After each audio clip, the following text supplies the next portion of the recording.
Olá, turma, tudo bem com vocês? Espero que estejam todos bem. Então vamos à nossa aula, dar início à nossa aula.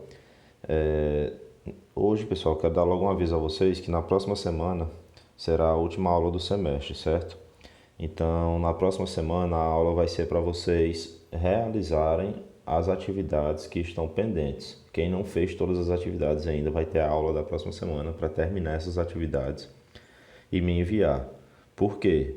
Na próxima semana eu vou ter que colocar a nota de vocês, a nota final do semestre. E preciso que enviem essas atividades sem falta, certo? Então é o último prazo na próxima semana, na aula da próxima semana. E vamos dar continuidade aqui à nossa aula. Hoje a gente vai dar continuidade ao assunto da aula passada, que a gente começou a falar sobre computação de alto desempenho, né? A gente falou mais sobre arquiteturas paralelas na aula passada. E hoje nós vamos falar um pouco sobre alguns tipos de arquiteturas que são voltadas para o alto desempenho, para o processamento de uma grande quantidade de dados ou de informações. E aí o nosso primeiro modelo de arquitetura é o cluster, né? O que é o cluster? Ele permite a construção de um supercomputador através da conexão de vários computadores utilizando uma rede de alta velocidade. Ele é utilizado para computação paralela, permitindo que um programa possa ser executado em paralelo em várias máquinas. Qual é a ideia do cluster? A ideia do cluster é que você, dentro de uma sala, por exemplo, ou de um prédio, você conecte vários computadores através de uma rede e esses computadores vão ser utilizados em conjunto para processar alguma informação, certo? Você vai conectar vários computadores, um computador vai ser responsável por gerenciar a conexão e gerenciar o sistema operacional de todos esses outros. E aí, através dessa interconexão de vários computadores, você vai conseguir ter um processamento mais eficiente de informações. Aí nós temos um exemplo de cluster, né? Nós temos um nó mestre, que é esse nó que está mais à esquerda. Ele tem uma aplicação de gerenciamento, bibliotecas paralelas e um sistema operacional local. Aí ele está ligado à rede, né? A rede de acesso remoto. E aí você tem vários outros computadores conectados também através da rede com o sistema operacional e componentes da aplicação paralela. Então, o NoMestre vai ser o responsável por gerenciar a interligação de todos esses computadores, gerenciar como que vai ser feito o processamento das informações, como que vai ser enviado as tarefas, e isso vai aumentar a capacidade de processamento, né? Já que agora você não tem mais um computador trabalhando, mas sim vários. Então, os nós do cluster eles são controlados e acessados por um nó mestre, como nós vimos. Os demais nós vão funcionar como escravos. Então, eles vão receber a tarefa e processar e enviar os dados de volta. O nó mestre ele vai ser responsável por manipular a alocação de nós, manter a fila de tarefas e fornecer uma interface para o usuário. Através dessa interface que o usuário vai conseguir acessar o cluster e processar suas informações, executar seus programas. E os nós vão utilizar um sistema operacional padrão. Normalmente eles vão utilizar o mesmo sistema operacional, os nós escravos, né? O cluster, o nó principal, que é o nó mestre, ele tem um sistema de gerenciamento e normalmente os outros computadores que estão funcionando junto com ele, que são os nós escravos, vão utilizar também um sistema operacional padrão. E isso vai facilitar o gerenciamento, certo? Dando continuidade, a gente tem um grid ou grades computacionais. Então, o grid ele é composto por recursos heterogêneos conectados por redes de diferentes capacidades, desktop, cluster. Então, aí a gente já percebe uma diferença bem grande entre grid e cluster. Enquanto no cluster a gente tem computadores normalmente com o mesmo sistema operacional, às vezes com os mesmos recursos. No grid a gente tem computadores com recursos heterogêneos, certo? Conectados por redes de diferentes capacidades. Os recursos podem estar geograficamente distantes. Então, é outra diferença do grid em relação ao cluster. Normalmente no cluster, os recursos são locais, certo? Eles estão mais próximos. Enquanto que no grid, os recursos podem estar geograficamente distantes, até mesmo em continentes diferentes. Então os recursos podem se juntar ou deixar a grade sem aviso prévio, diferente do cluster também, que tem que gerenciar todos os nós que estão disponíveis. Então aqui os recursos você pode adicionar um novo computador ao grid ou retirar um computador do grid sem aviso, e aí ele vai gerenciar isso também de maneira automática. O controle pode ser distribuído, não sendo obrigatório um nó central de gerenciamento. Outra diferença em relação ao cluster: no cluster é necessário ter um nó central de gerenciamento, né, que é o nosso nó mestre. Aqui no grid não é obrigatório. E ele está disponível em todo lugar, bastante que você esteja conectado à rede. Então, para conectar ao grid, normalmente tem algumas iniciativas aí ao redor do mundo de grid que são voltadas para o alto desempenho, e basta que você conecte a sua máquina, né? Você libere recursos para o grid, e aí você também pode utilizar os recursos desse supercomputador. Então, a lógica da computação em grade, né? O grid: oferecer desempenho de acordo com a demanda, então de acordo com a necessidade dos usuários, a um custo razoável, né? Já que é bem mais barato do que você montar um supercomputador, e para qualquer um que precisar, né? Bastando você se conectar à rede do grid. O middleware para o gerenciamento do grid. O middleware é como se fosse uma camada responsável por gerenciar o grid, certo? Responsável por fazer o controle do uso do grid. Ele gerencia todo o funcionamento, desde a descoberta, reserva e alocação de recursos, até controle de acesso, detecção de falhas e registro de utilização. Então, o middleware é uma camada que vai funcionar ali sobre o grid e vai ser responsável por fazer o gerenciamento, o controle de todo mundo que acessa. Então, todos os computadores que forem acessar o grid vão acessar através dessa camada, certo? Utiliza tecnologias disponíveis, né, como protocolos de internet, software e web service. Ele vai utilizar aí alguns sistemas já disponíveis para fazer a interconexão dos computadores e o gerenciamento da rede. Então, a ideia do grid é o grade computacional. Então, você tem aí diferentes tecnologias, né? A gente tem um laptop, um PC, um supercomputador, um database, que é um banco de dados. Pode ter um cluster interconectado. Então, são vários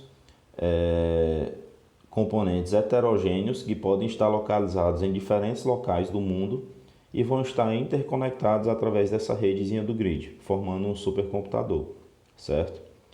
Espero que tenha entendido, né, a diferença. No cluster lá a gente tem isso de maneira local e é obrigatório ter um nó mestre para gerenciar, enquanto que aqui no grid isso funciona de maneira mais aberta, né? Então você vai ter aí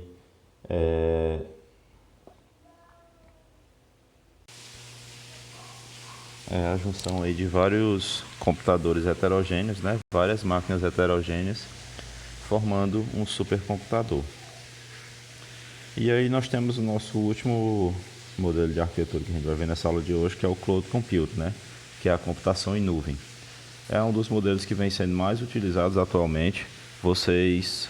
A maioria de vocês já devem utilizar alguma coisa de nuvem, provavelmente a parte de armazenamento na nuvem, né? Por exemplo, o Drive, ou o OneDrive da Microsoft, ou Mega, Dropbox.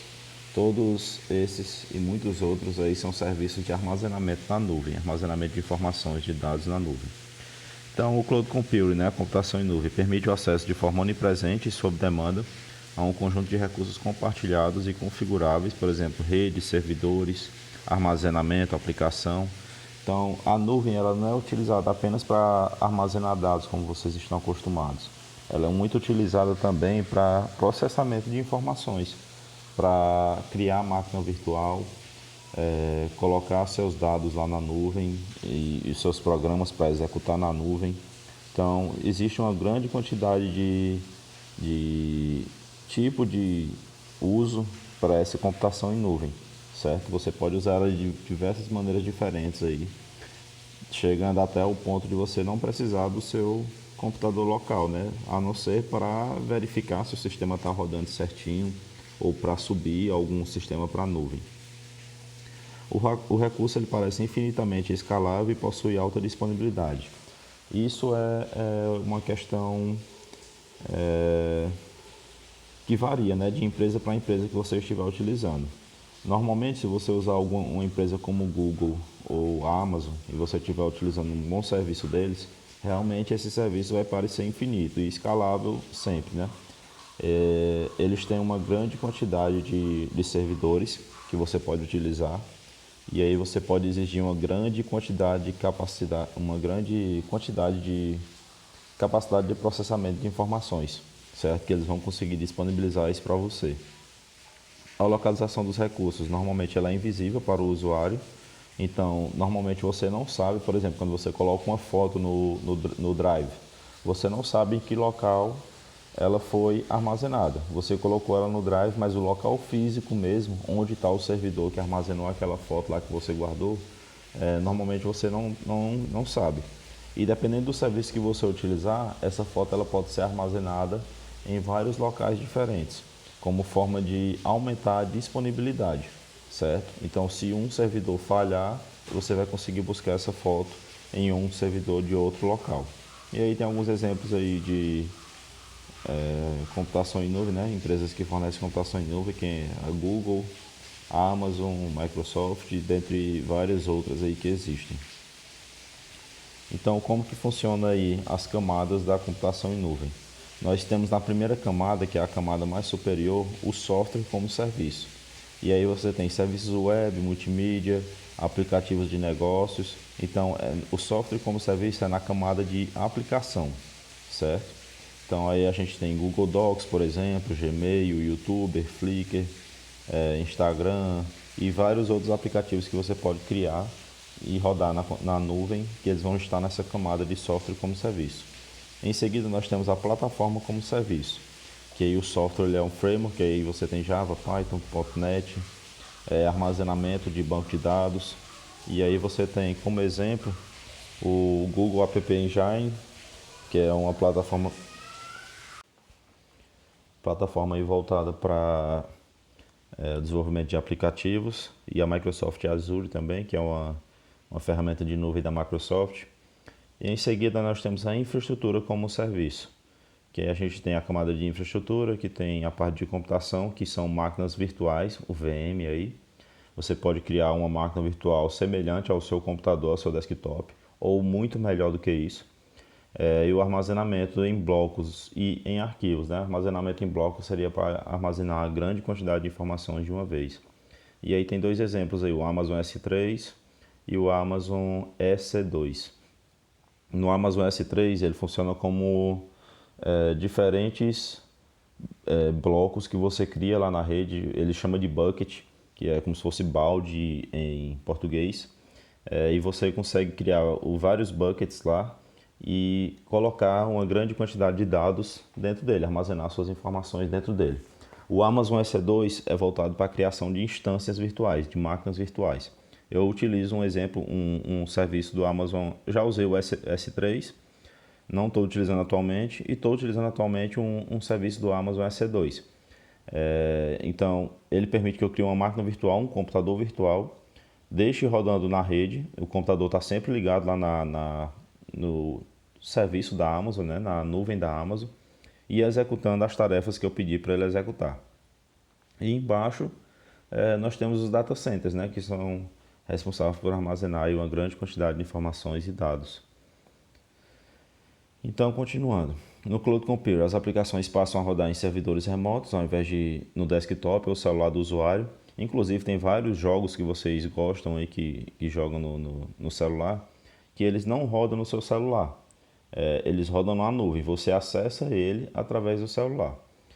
Afeta a arquitetura de sistemas, como desenvolver, executar e entregar pedidos. Então, a forma como você vai realizar essas tarefas, desenvolver seu sistema, executar o seu sistema e entregar pedidos, tem que ser adaptada para a nuvem para a qual você está desenvolvendo. Se você estiver colocando seu sistema para rodar no Google, você vai fazer ele de uma forma, para você se comunicar com ele. Se estiver na Amazon, você vai usar outra forma. E isso vai variando de sistema para sistema, certo? Então, a infraestrutura é baseada em data centers, né? Como a gente já viu. Então, você tem uma grande quantidade de informação armazenada aí em servidores. E é muito usada a técnica de virtualização, quando a gente fala em computação em nuvem. Então, num computador normal, a gente tem a basinha do computador, o sistema operacional rodando em cima dele e as aplicações rodando dentro do sistema operacional, né?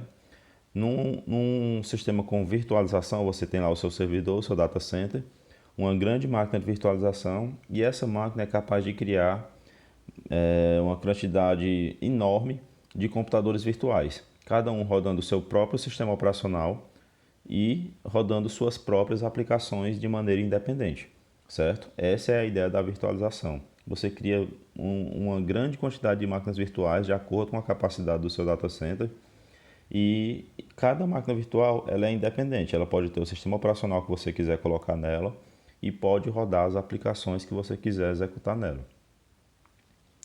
Aí alguns exemplos de Cloud Computing. Temos o Amazon Elastic Compute Cloud, que é o EC2, que é o que eu falei para vocês que eu utilizo atualmente.